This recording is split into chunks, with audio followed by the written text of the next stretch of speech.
وما علينا إلا البلاغ المبين. ہماری ذمہ داری تو بس صاف صاف پیغام پہنچا دینا ہے. صدق اللہ العلی العظیم. معزز سامعین کرام، السلام علیکم ورحمۃ اللہ وبرکاتہ. آپ کے پسندیدہ علمی و ثقافتی چینل سچا پیغام کے دینی تعلیماتی پروگرام میں آپ کا استقبال ہے. آج کی مجلس میں ہم 15ویں شعبان کی رات کے متعلق ایک غلط عقیدے پر بات کریں گے.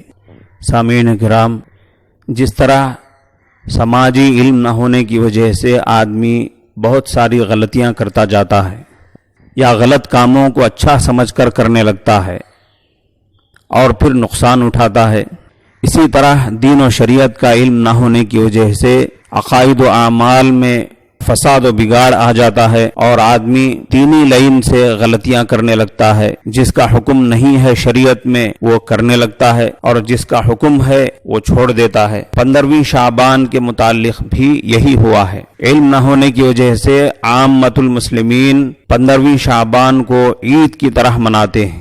اکثر مسلمان اس کو عید سمجھتے ہوئے خصوصی پکوانوں کے ساتھ نہا دھو کر اچھے کپڑے پہن کر خوشیوں کے ساتھ یہ رات گزارتے ہیں. اس کے لیے باقاعدہ تیاریاں کی جاتی ہیں. یہ ہے تو فضیلت کی رات، عبادت کی رات، مگر عبادت کم ہوتی ہے اور جاہلانہ کام زیادہ ہوتے ہیں. کچھ مسلمان اس کو بڑی رات کہتے ہیں، یعنی قدر والی رات، فضیلت والی رات، عظمت والی رات، مگر اس کی عظمت کرنے کے بجائے، اس کی حرمت کرنے کے بجائے، اس کی حرمت اور عظمت کے تقاضوں کو پورا کرتے ہوئے زیادہ سے زیادہ وقت عبادتوں میں گزارنے کے بجائے فضولیات میں گزارتے ہیں، غیر ضروری کاموں میں گزارتے ہیں. خاص طور پر اسی رات میں عشاء کی نماز عام معمول کے خلاف 10 بجے 10:30 بجے پڑھتے ہیں. ایک طرف تو کہا جا رہا ہے بڑی رات یعنی قدر والی رات، اور دوسری طرف اس کی ناقدری کی جا رہی ہے.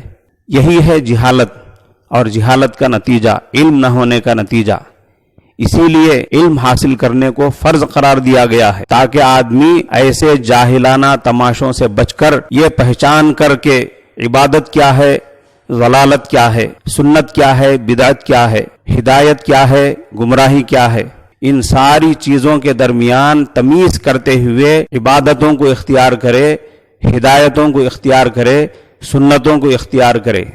آدمی دن بھر محنت مزدوری میں ملازمت میں گزار دیا اور تھک ہار کر گھر واپس ہوا، پھر گھر پہنچ کر رات 10 بجے تک کا حصہ نہانے دھونے میں اور خصوصی قسم کے کھانے پینے میں گزار دیا، تو اب جا کر کیا عبادت کرے گا؟ خاص طور پر بیچاری عورتیں جب دن میں اور رات کے شروع حصے میں خصوصی پکوانوں میں وقت گزار دیں تو وہ فارغ ہو کر عبادتوں میں کیا دلچسپی اور کیا چستی دکھائیں گی. اس موقع پر ایک دوسری بڑی جہالت مردوں کی عید کے عقیدے کی ہے. یہ بھی ایک گمراہ کن عقیدہ ہے. شریعت میں اس کی بھی کوئی اصل نہیں. یہ بھی شریعت کا صحیح علم نہ ہونے کا نتیجہ ہے. بہرکیف صحیح یہ ہے کہ 15ویں شعبان کا موقع کوئی عید کا موقع نہیں ہے، البتہ عبادت کا موقع ضرور ہے، اور وہ بھی انفرادی شان کے ساتھ. ابن ماجہ کی روایت میں ہے، ان اللہ لا یطلع علی خلقہ لیلۃ النصف من شعبان فیغفر لجمیع خلقہ الا لمشرک او مشاہد. اللہ تبارک و تعالیٰ 15ویں شعبان کی رات اپنی مخلوق پر خاص توجہ فرماتے ہیں اور توجہ فرما کر اپنی تمام مخلوق کی بخشش فرما دیتے ہیں سوائے مشرک کے اور بغض و عناد اور کینہ رکھنے والے انسان کے. اس حدیث سے یہ بات سمجھ میں آتی ہے کہ جب اللہ تبارک و تعالیٰ اس رات میں صحیح حدیث کے مطابق اپنے بندوں پر خصوصی توجہ ڈال رہے ہوں اور بندے دوسری طرف متوجہ ہوں، اللہ کی طرف متوجہ نہ ہوں عبادتوں کے ذریعے، تو یہ کتنی بڑی محرومی کی بات ہے. معلوم ہوا کہ جب اللہ ہماری طرف متوجہ ہوں تو ہم عبادتوں کے ذریعے اللہ کی طرف متوجہ ہوں. اور حدیث سے ایک خاص بات یہ بھی معلوم ہوئی کہ شرک اور دل میں کسی سے کینہ رکھنا، دشمنی رکھنا، بغض و عداوت رکھنا، یہ اتنی خطرناک چیزیں ہیں کہ جس کی وجہ سے آدمی اللہ کی بخشش اور مغفرت سے محروم رہ جاتا ہے، ایسی خاص فضیلت والی رات میں بھی۔ لہٰذا اگر بندے اللہ کی رحمت چاہتے ہوں، مغفرت چاہتے ہوں، بخشش چاہتے ہوں، تو ہر قسم کے چھوٹے بڑے شرک سے دور رہیں اور ہر قسم کے بغض و عناد سے اور ہر کسی سے کینہ رکھنے سے اپنے سینے کو محفوظ رکھیں۔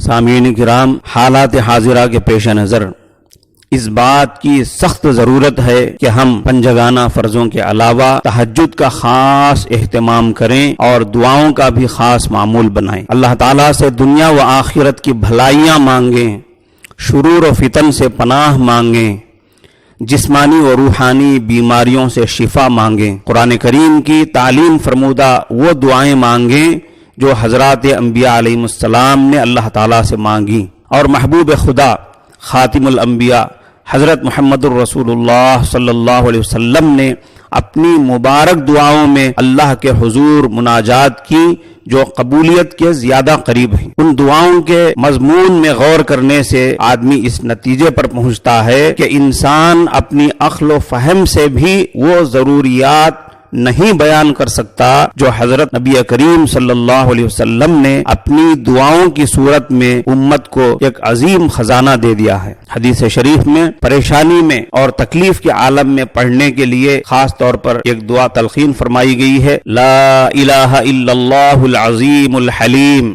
لا الہ الا اللہ رب العرش العظیم، لا الہ الا اللہ رب السماوات ورب الارض ورب العرش الکریم، یا حی یا قیوم، لا الہ الا انت برحمتک استغیث۔ پریشانیوں سے نجات کے لیے یہ بڑی مجرب چیز ہے، بڑا مجرب عمل ہے۔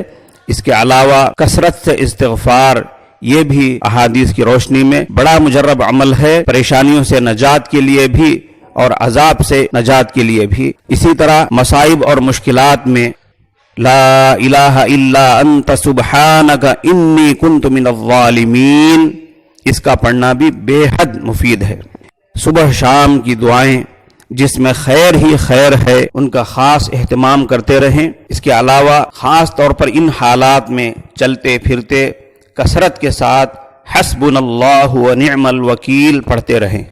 سامعین کرام، اس وقت جبکہ ہمارے سامنے 15ویں شعبان کا موقع ہے، ایک خاص اور اہم بات ہمیں نوٹ کر لینی چاہیے۔ پورے ملک سے مختلف مکاتب فکر کے علماء کرام نے یہ مشترکہ بیان اور مشورہ دیتے ہوئے فرمایا ہے کہ اس رات کی عبادتیں نفلی ہیں، اور نفلی عبادتوں میں تنہائی اور یکسوئی مطلوب ہوتی ہے شریعت میں۔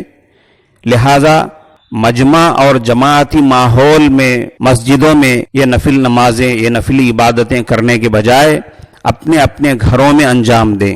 اس وقت علماء کرام نے جس نقطے کی طرف توجہ دلائی ہے وہ شریعت کا عام ضابطہ ہے اور شریعت کی روح ہے، یعنی نفلی عبادتوں میں انفرادیت اور تنہائی و یکسوئی۔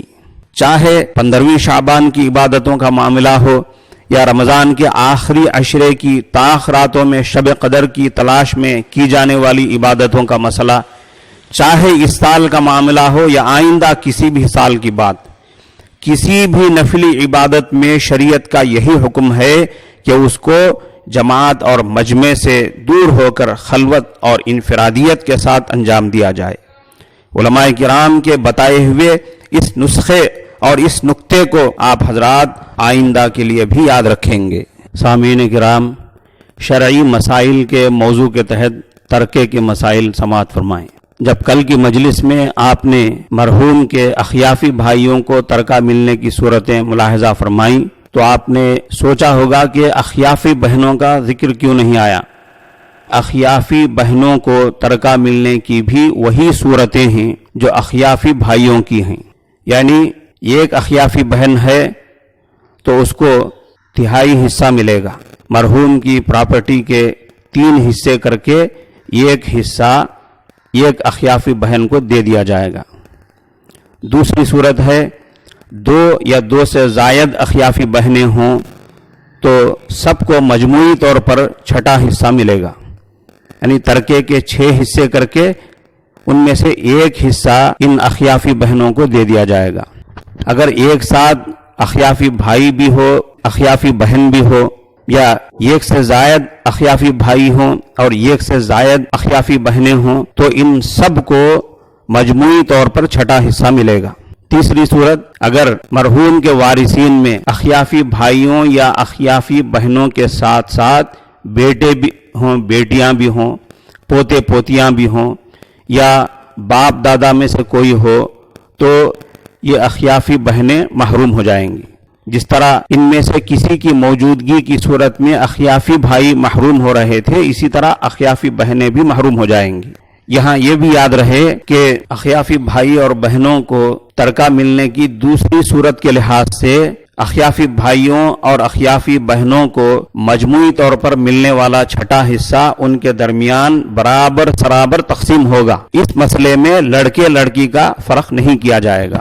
اس موضوع سے متعلق باقی مسائل انشاءاللہ اگلی مجلسوں میں بیان کیے جائیں گے۔ آداب زندگی کے موضوع کے تحت مصیبت اور تکلیف کے آداب سماعت فرمائیں، یعنی مصیبت اور تکلیف کے موقع پر بھی شریعت نے ہمیں آداب دیے ہیں۔ پہلا ادب ہے مصیبت پر صدمہ پہنچتے ہی صبر کرنا۔